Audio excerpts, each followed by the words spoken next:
Bem, você quer que eu traga, Vini, os dados da pesquisa Qual de pesquisa Newquest para governador aqui de São Paulo, que tem justamente total influência naquilo que nós estamos falando. Meu querido Ricardo Salles, temos alguns cenários aqui. O primeiro cenário é aquele cenário que tem vários candidatos, né? Que a gente sabe que nunca, no final, isso se concretiza. Mas nós temos Haddad com 24%, Márcio França 18%, Tarcísio 9%, Boulos 7%, e aí empatados vem Renata Abreu com 3%, a Renata Abreu é a presidente do partido do Sérgio Moro, Rodrigo Garcia, vice-governador de São Paulo, 3%, e Poit, 2%. Poit é pré-candidato pelo Partido Novo. Aí nós temos uma mudança de cenário, que é justamente a saída dos candidatos de esquerda e a concentração desses votos todos no Haddad. O cenário fica assim: Haddad 30%, Tarcísio 11%, Renata Abreu, candidata do Sérgio Moro, 7%, Rodrigo Garcia, do João Dória, 5%, e Poit, 3%.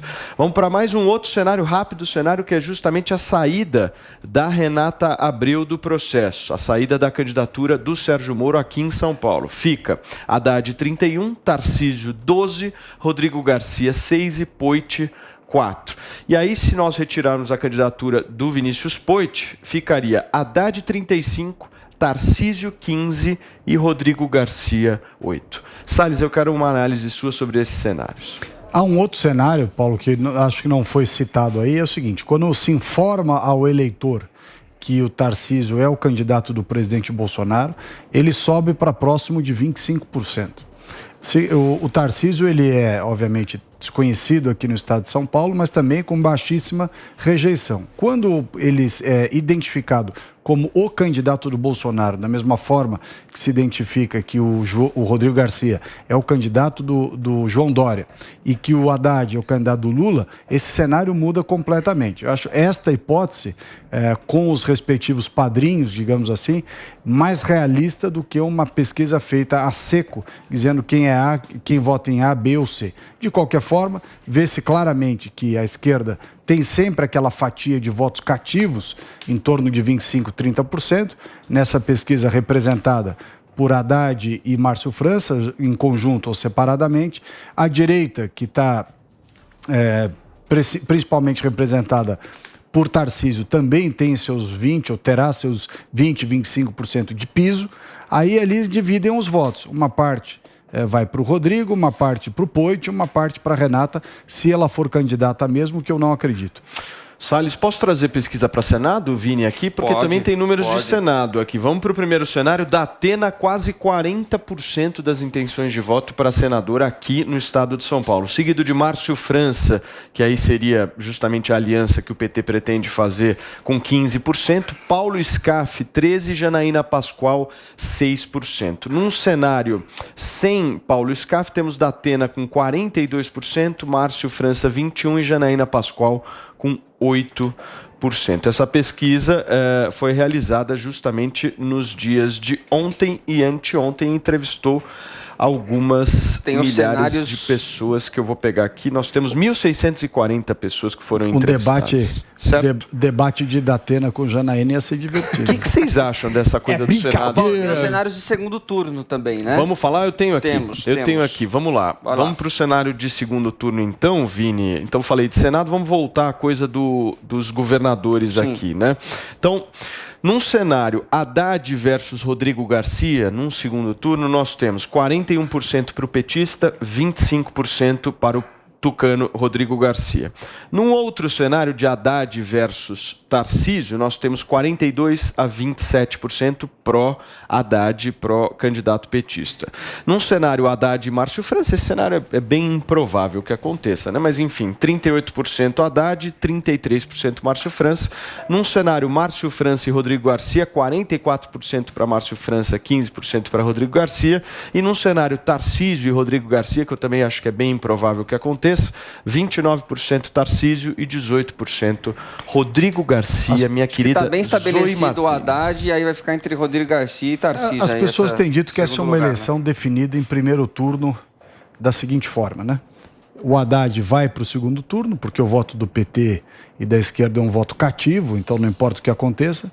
A discussão é quem vai com ele para o segundo turno. Isso. E a maioria dos políticos tem dito o seguinte: seja lá quem for, e essa pesquisa não mostra isso, mas seja lá quem for com o Haddad para o segundo turno, ou seja, Tarcísio ou Rodrigo, provavelmente ganha do Haddad. Porque o Haddad, da mesma forma que tem um voto cativo, ele também tem uma rejeição brutal, insuperável.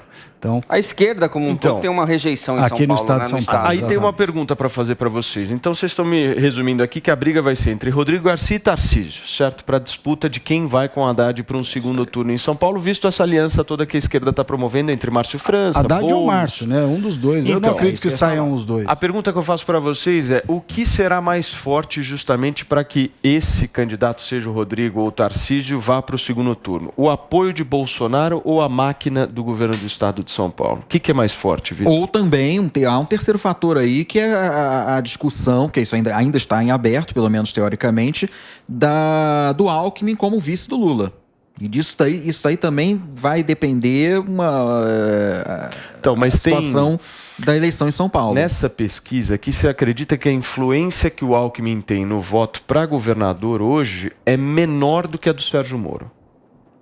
O Sérgio Moro, Geraldo não vai mais ser candidato a governador. E o Lula tem muito mais relevância na indicação de voto aqui no estado de São Paulo do que o próprio Geraldo. Não, mas não, aí nem o caso de ter o Alckmin como cabo eleitoral de quem quer que seja, mas de como ele vai ficar, porque se ele não for o vice do Lula, ele obviamente vai voltar a sua atenção para a eleição de São Paulo. Ele não vai se candidatar pessoalmente, também acredito que isso não esteja mais no foco dele, mas com quem ele vai colar, quem ele vai apoiar, e aí eu acho que muda tudo, né? E aí, Zoe? Eu acho um cenário muito complicado e também muito cedo, como eu sempre falo. Eu realmente acho uma perda de tempo discutir tão longe ainda da eleição. Agora, o que tem muito claro é que atrás o candidato do Dória, o Dória tem uma rejeição muito grande aqui no estado de São Paulo, principalmente pela que começou lá atrás, quando ele foi eleito prefeito, não cumpriu nem metade do mandato e já pulou aí para o governo de São Paulo. Então, muitos ficaram decepcionados, porque se ele foi eleito para o cargo de prefeito, ele tinha que ter cumprido aí, né, esse mandato e depois ter se lançado ao governo, mas não foi o que aconteceu. Então, já aí começou, né, começaram as pessoas a rejeição contra o Dória. Aí agora, na época da pandemia, muitos comércios fecharam, pessoas perderam seus empregos por causa das medidas arbitrárias do Dória. E, do outro lado, temos o Lula com o candidato Haddad.